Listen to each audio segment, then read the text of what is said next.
Greetings, and welcome once again to the Brotherhood. Now, I was incorrect when I said in the last video that the Schizo was my first submarine. Technically, that falls to the TD-55R, the Knuckleduster. This submarine is quirky because I want to do my own thing. I didn't want to do just another tube with a little bump on the top, another dugong. Which, fine submarine. I had ideas, though. I'm an ideas guy. I wanted to do something silly. So you may notice there's cords. Oops, I may have accidentally revealed it a bit. You may notice there's cords, wires, that appear to be connected to something that just isn't there. Oh, but it is there, my friends, because there's a bunch of massive engines behind the submarine invisible. Now, why would I do that? So, just engine. When an engine in Barotrauma is active, it has this ring at the back that you can't see in game, but that is a hurt box, and it will inflict lacerations on you while you're near it and it's moving. You can move the propeller using these two values and just, move it around. And as the engine gets bigger, so does the hurt box. So I wanted a submarine that would lacerate things that are in front of it. So I needed to put 4 giant invisible engines behind it. Now, why would you want such a thing? Well, that's because the submarine is designed to ram things. The Knuckleduster's name isn't just because of its shape. You may notice it somewhat resembles a giant fist. That is because I wanted a submarine that you activate the Afterburners on, plow into things, and smash them. I didn't know if it was possible to do this, and having tried it, I don't think it is. I'll give it away now. It is very good at one thing, and I'll show you later. The basic layout is actually based on another submarine on the workshop, because this was in the phase where I was still learning how to do it. It is based on a submarine called the Sunset SC-1. And that is by far one of the best submarines for a solo player. You need very little bots to keep it running. It's incredibly maneuverable, ample storage space. The only thing it doesn't have on it is a medical fabricator. I've pretty much wholesale ripped off the layout from the position of the guns, the position of the reactor, everything. I'm not as talented with aesthetics, and was going for a different aesthetic anyway. I was going for something a bit more grungy, whereas the Sunset is a work of art. The lore for this submarine is that it is a Separatist invention, because I had a little, I guess, fanficky story in mind for the game, where eventually, humanity gets its grip on Europa, and boy, that is a lot of supercapacitors. What was I doing? Humanity eventually gets its grip on Europa, and it goes from one autocratic faction barely able to run its own colonies versus a desperate rebel, let's be real, terrorist group trying to undermine them, to two full-blown nations at war. So the point of the Knuckleduster is that it's an escort craft for larger ships. And what the Knuckleduster is designed to do is plow into bigger ships, things like Typhons and Hergers and such, and crack them open to wound them, and then get the hell out of there before they retaliate with their guns. And while that ship is wounded, a, more well-armed Separatist ship can come in and finish them off. So that was the sort of idea for the lore for the Knuckleduster. And it was fun trying to make a Separatist ship. I went for more of a kind of military drab color scheme, and you're probably eyeing this helm. got like a special, uh, evil-looking helmet on it. That was inspired by the music video for Slum Planet by Three Teeth, because that is a fucking awesome video if you haven't seen it.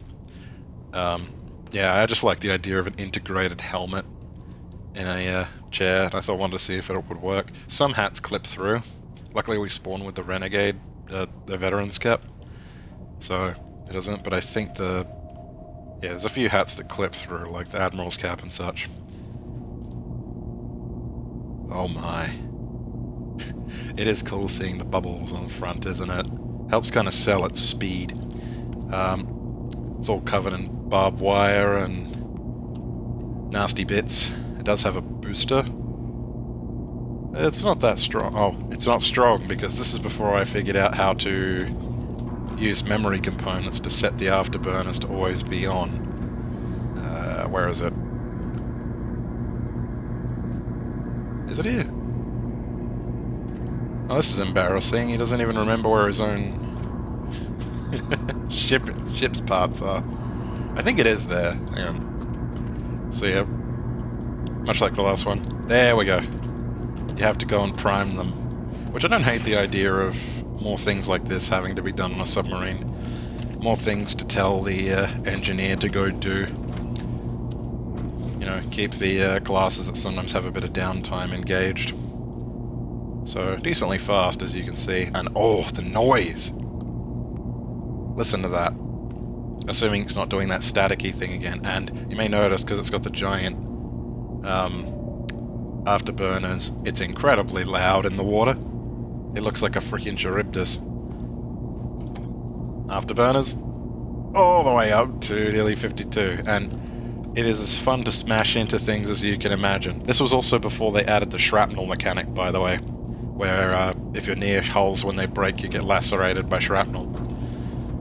Another reason why this submarine might not be the best idea, to be honest. I think, yeah.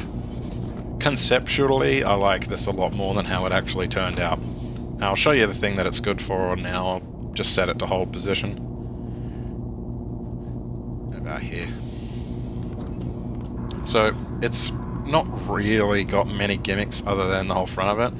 I am happy with the aesthetics and the lighting. I like my really juicy colored lighting. It might not be realistic, but I just like how it looks. Kind of cyberpunky, I guess. Lasers are cool too. We like lasers. Alright. Wait here. Wait here. So, I will say,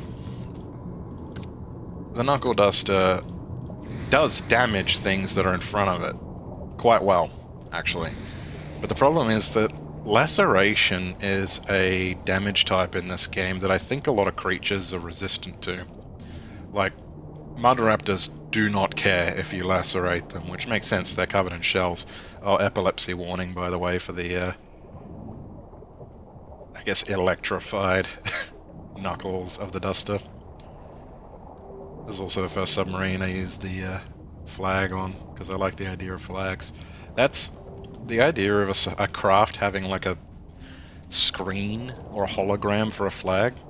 That actually comes from the pirates in a game called Sins of a Solar Empire, because that's one of the features of their ships. It's a cool space RTS if you're ever interested in playing it, but you do need to spare, 24 hours to play a medium game. It's one of those games that goes on for a very long time, but it's very, very engrossing. Alright. Where's my little guy? Let me show you what the Knuckleduster is good at, because not good at killing monsters, but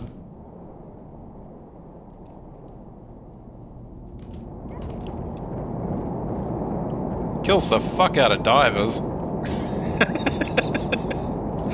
And for the record, mud raptors do not care. Hammerheads laugh at you. Anything bigger, about the size of a hammerhead, will probably laugh at you.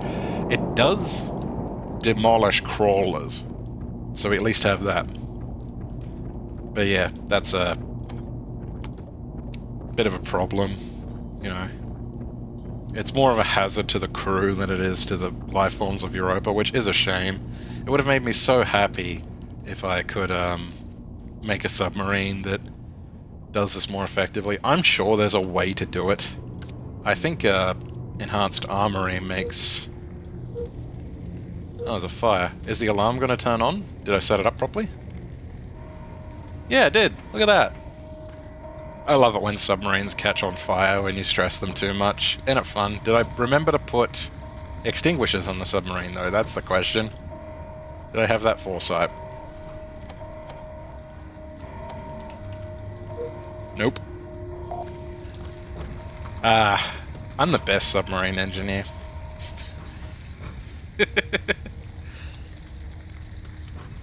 It's okay, the lack of oxygen will put it out eventually.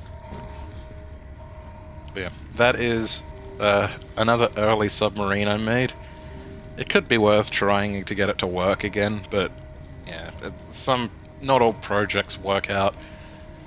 I hope it was at least entertaining to look at, and I will hopefully see you again soon with another submarine. Till next time, c'est la vie.